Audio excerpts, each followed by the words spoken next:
மேலோக தூதர் கூட்டம் பாடும் வேளையது, மண்ணின் மாந்தரும் கதரும் நேரமது, நம் மேசியா மண்ணில் உதித்தார்.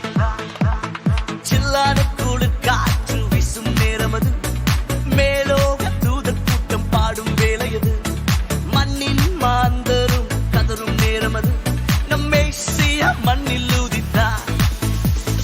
நட்சத்திரம் நடுவானில் ஒளி விளக்காய் சாஸ்திரிகள் பின் தொடர்ந்தாரே, வெள்ளை போலும் தூபவர்க்கம் அள்ளிச் சென்றே அர்ப்பணித்தார் அவர் திருமுன்னே. நட்சத்திரம் நடுவானில் ஒளி விளக்காய் சாஸ்திரிகள் பின் தொடர்ந்தாரே, வெள்ளை போலும் தூபவர்க்கம் அள்ளிச் சென்றே அர்ப்பணித்தார் அவர் திருமுன்னே. மந்தை மேய்ப்பர்கள்